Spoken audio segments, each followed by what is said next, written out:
Hello, my name is Christine Tallo. I'm a genetic counselor at Emory Winship Cancer Institute. And today I'm very honored to be speaking with you all about hereditary breast cancer and genetic testing. Thank you so much to Dr. Phillips Reed and Sisters by Choice for having me speak with you today. I have no financial disclosures.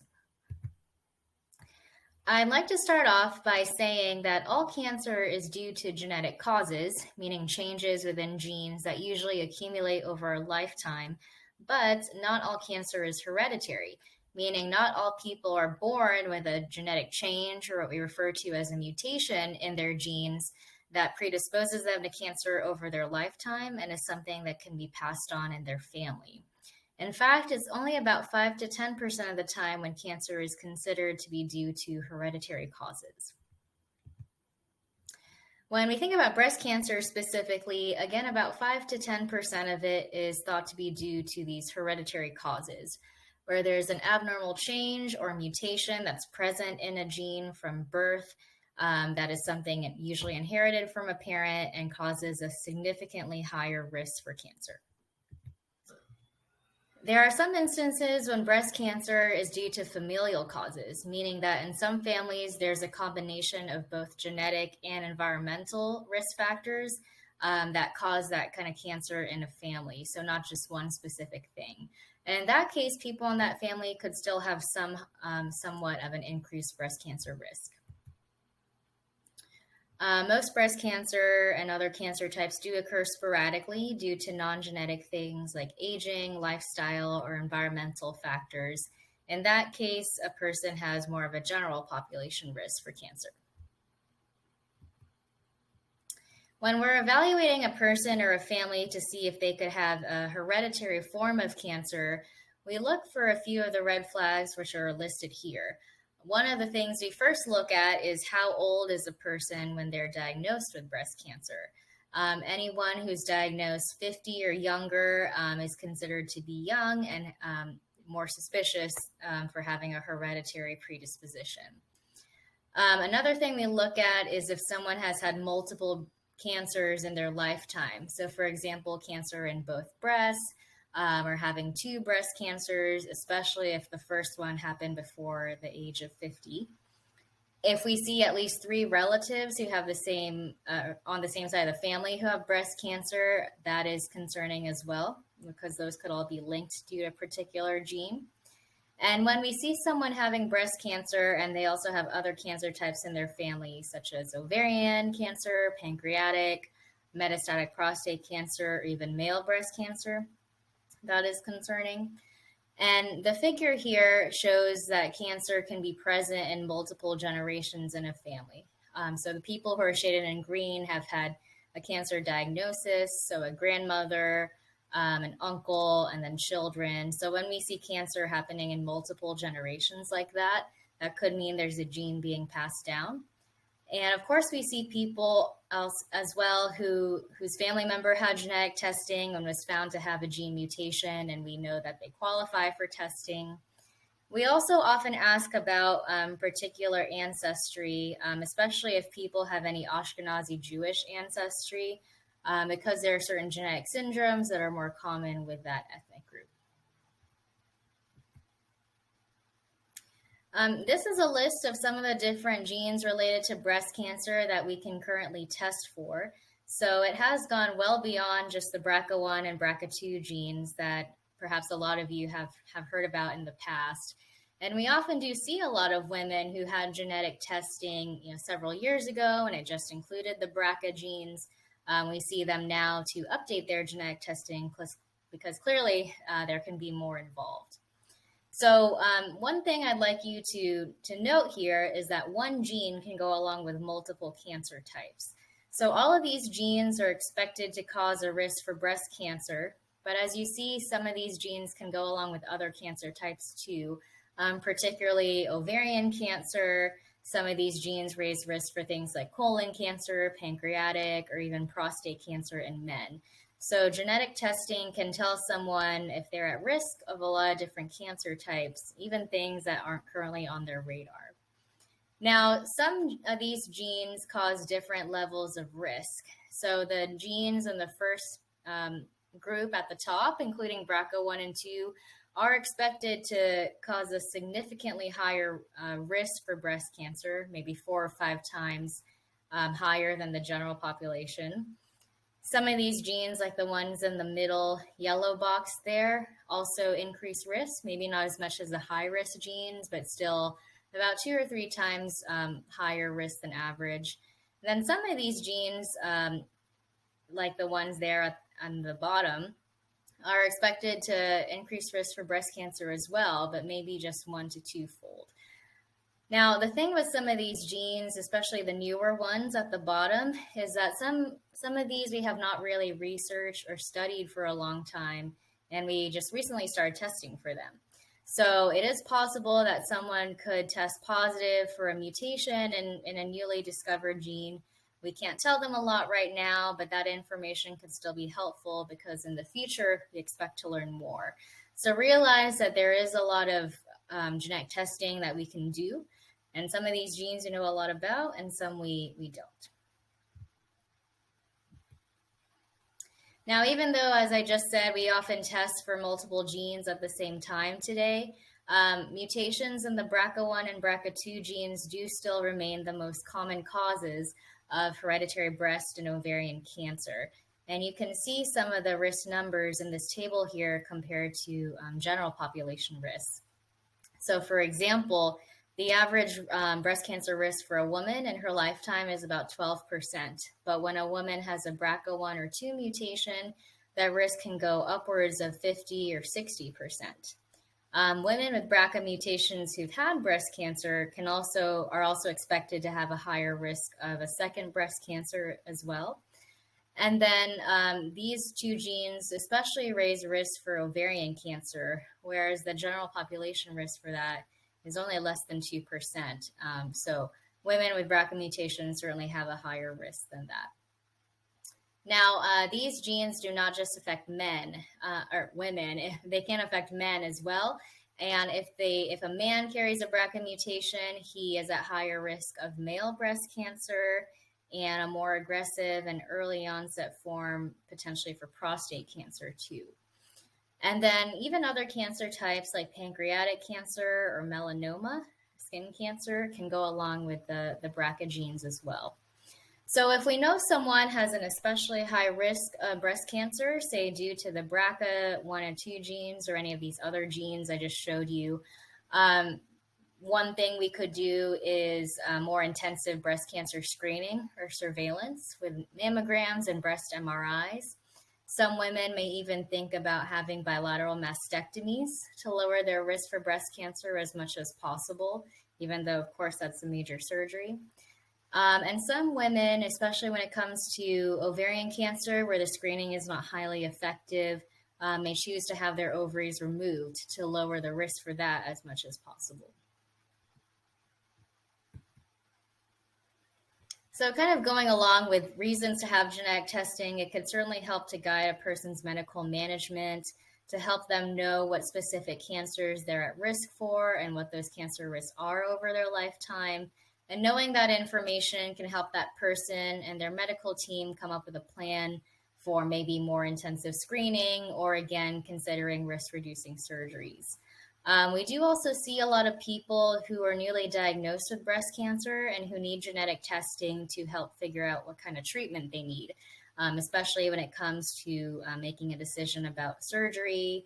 And sometimes now, if we know a cancer is due to a particular gene, such as the BRCA1 or 2 genes, there are certain types of drugs that are more effective in treating those cancers. The other main driver for why someone would have genetic testing is definitely because of concern about their family members. So certainly we see a lot of people with cancer who want to prevent their family members from having to go through anything like that and want to help their family be proactive.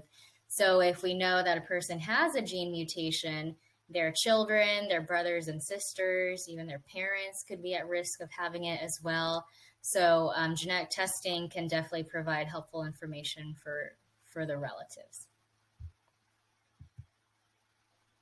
Now, there are risks and limitations to genetic testing as well. Unfortunately, not all cancers have a very effective method of detection or screening. So even if someone knows they're at higher risk of certain cancer types, there may not always be an effective way to screen for those, particularly for things like ovarian or pancreatic cancer. Even though genetic testing we consider to be very accurate, sometimes there are rare gene mutations that cannot be picked up with our current technology. And genetic testing does not give us a whole lot of definitives. So it does not tell us if someone will definitely get cancer, if they have cancer now, where or when it could occur. So sometimes that uncertainty and even knowing you have a higher risk of cancer can definitely cause some psychological burden and anxiety. So sometimes someone has to think about what kind of support would they have in this situation if they know that information. And then some people have insurance concerns, what can be done with their genetic information. But there is this federal law called the Genetic Information Non-Discrimination Act and the Affordable Care Act, which provides some protections for your genetic information. So, for example, the GINA law, as we abbreviate it, does prevent someone's health insurance and their employer from being able to use any genetic information against them. Now, a little bit more about insurance. Again, GINA is a federal law. Individual states can have their own protections when it comes to your genetic information as well.